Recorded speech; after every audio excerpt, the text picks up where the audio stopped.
50 बार। हाथों की स्किन निकलने लगी है, वो बहुत परेशान है।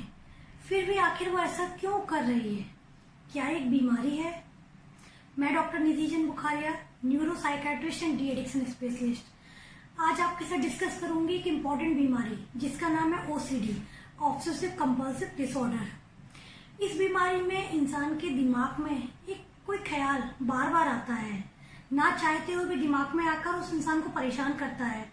वो जानता है कि इस चीज का कोई मतलब नहीं है, लेकिन उसको इतनी बेचैनी होती है कि उसको उसी काम को करना पड़ता है जिसका ख्याल आ रहा है।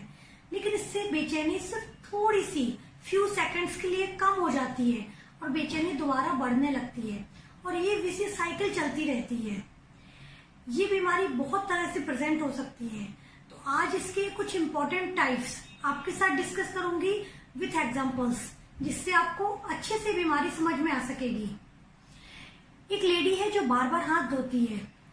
वो जानती है कि हाथ गंदे नहीं हैं, लेकिन उसको बार बार दिमाग में यही ख्याल आता है कि हाथ गंदे हैं, इसलिए वो बार बार उनको वॉश करती है। इस वजह से अपना दूसरा कोई काम नहीं कर पाती है, दिन भर बेचैन रहती है। वो नहाने में भी 1.5 से 2 घंटा लेती है। अलमारी के धुले हुए कपड़ों को भी निकालकर वॉश कर देती है। कुछ समय से बीमारी इतनी बढ़ गई है कि अब वो बाहर से आई हुई हर चीज को भी वॉश करती है। कोई चीज जमीन में गिर जाए उसको भी वॉश करती है। अब वो परिवार के दूसरे लोगों को भी ऐसे ही साफ सफाई करने के लिए कहती है। यदि वो ऐसा नहीं करते तो वो बहुत बेचैन हो जाती है। अब घर से बाहर से आने पर हस्बैंड और बच्चों को गेट पर ही नहाना पड़ता है। यदि वो ऐसा नहीं करते तो झगड़ा होता है। इसकी वजह से उसका छोटा बेटा बाहर जाके नानी के पास रहने लगा है और हस्बैंड भी सेपरेशन के लिए कहने लगे हैं। एक आदमी को बार बार डाउट होता है कि उसने अपने घर का लॉक नहीं किया या गेट प्रॉपर बंद नहीं किया। उसे बार बार दिमाग में ये डाउट आता है। जनरली 1-2 बार तो हम सभी चेक करते हैं, लेकिन वो बार बार चेक करता है।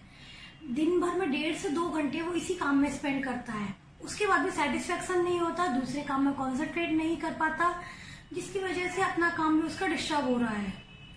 वहीं दूसरी साइड एक कंप्यूटर इंजीनियर जो अपने घर का सामान बहुत ज्यादा अरेंज करता है। सामान ऑलरेडी अरेंज हो तब भी यही काम वो ऑफिस में भी करता है। अपनी टेबल के साथ साथ अपने सामने वाली टेबल को भी अरेंज करता है। उसका कलीग जितनी बार भी पेन, माउस, फाइल यूज करता है, वो जाकर उसको सीधा करके रख देता है। इसकी वजह से उसका बहुत सारा टाइम वेस्ट होता है, अपना काम कर नहीं पाता और उसके कलीग उसका बहुत मजाक उड़ाते हैं, उसको परेशान करते हैं। वहीं एक लेडी जिसके दिमाग में बार बार आता है कि कहीं उसके बच्चे को कुछ छोड़ ना जाए। उसके 10 साल का बच्चा है। जब वो स्कूल से आता है तो उसके टाइम पे वो बहुत परेशान हो जाती है। उसको लगता है कि कहीं उसकी बस का एक्सीडेंट नहीं हो जाए, इसलिए यदि बच्चा 1 मिनट भी लेट हो जाता है तो वो बार बार बस ड्राइवर को कॉल करती है। अपने हस्बैंड के ऑफिस से आने के टाइम पर भी बार बार हस्बैंड को कॉल करती है। उसकी बेटी जो सिर्फ 2 महीने की है, उसको बार बार लगता है कि कहीं बेटी को उठाकर फेंक नहीं दे, उसका गला दबा के मान नहीं दे। इस वजह से वो अपनी बेटी को गोद में भी नहीं लेती, उठाती भी नहीं है। बहुत दुखी रहती है, हर वक्त रोती रहती है। वहीं एक पेरेंट्स ने बताया कि उसके 12 साल का बेटा कुछ टाइम से स्कूल नहीं जा रहा है, घर पर भी कुछ अजीब हरकत करता है, कोई काम बार बार करता है। बेटे से पूछने पर बताया उसने कि उसको दिमाग में बार बार आता है कि यदि वो कोई भी काम 7 बार नहीं करेगा तो उसके पेरेंट्स की डेथ हो जाएगी, घर में कुछ बुरा हो जाएगा। इस वजह से वो दरवाजा 7 बार खोलता है, बंद करता है, 7 बार पेज टर्न करता है, 7 बार भगवान के सामने सिर झुकाता है, 7 स्टेप आगे करता है, उसके बाद पीछे जाता है। और इस वजह से वो स्कूल भी नहीं जाता, क्योंकि स्कूल में इस कामों से बच्चे उसका मजाक उड़ाते हैं। एक 18 साल की लड़की मेरे पास आई, थोड़ी डरी हुई लग रही थी। उसने बताया कि जब भी वो किसी मेल को देखती है तो उसके दिमाग में उसके साथ सेक्सुअल इमेजेस आती हैं, माइंड में ऐसी पिक्चर सामने आती है। पहले ये दूसरे मेल्स को देख के आती थी, लेकिन आजकल अपने घर में फादर और ब्रदर को देखने पर भी यही इमेजेस आती हैं, जिसकी वजह से वो किसी से बात नहीं करती। उसने कॉलेज जाना भी छोड़ दिया है, अपने आप को कमरे में बंद रखती है।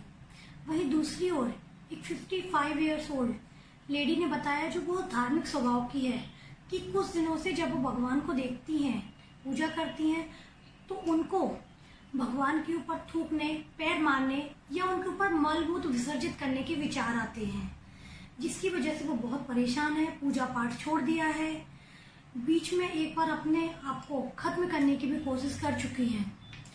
तो इन सभी लक्षणों से आप समझ गए होंगे कि ये बीमारी किस किस तरह से प्रेजेंट कर सकती है।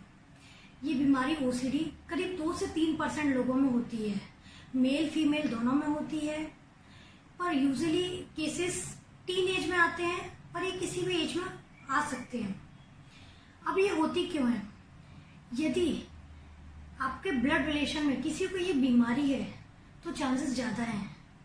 अगर बचपन में सेक्सुअल, फिजिकल, मेंटल एब्यूज हुआ है या बहुत तनावपूर्ण बचपन रहा है तो इसके चांसेस ज़्यादा बढ़ जाते हैं। इसके अलावा एक इन्फेक्शन से भी इसके बढ़ने के चांसेस ज़्यादा रहते हैं। बट इसका इलाज होता है, मेडिसिन से पूरी तरह ठीक हो जाता है। इसके लिए एंटीऑक्सीडेंट, एंटी डिप्रेसेंट मेडिसिन दी जाती हैं। इसके साथ psychotherapy, exposure and response prevention therapy and cognitive behaviour therapy की जाती है। तो यदि आपके आसपास या पहचान में, फैमिली में किसी को भी ये बीमारी है तो उसका मजाक ना उड़ाएं, उसको इन विचारों के लिए दोषी ना ठहराएं, गुस्सा ना करें, बल्कि उसको साइकियाट्रिस्ट के पास ले जाइए, क्योंकि सही समय पर इलाज से ये पूरी तरह ठीक हो जाती है। ये भी फिजिकल इलनेस की तरह ही एक इलनेस है। तो आज के लिए इतना ही, आगे फिर मिलूंगी ऐसे ही और इंफॉर्मेटिव वीडियोस के साथ। Till then guys, be happy and keep smiling.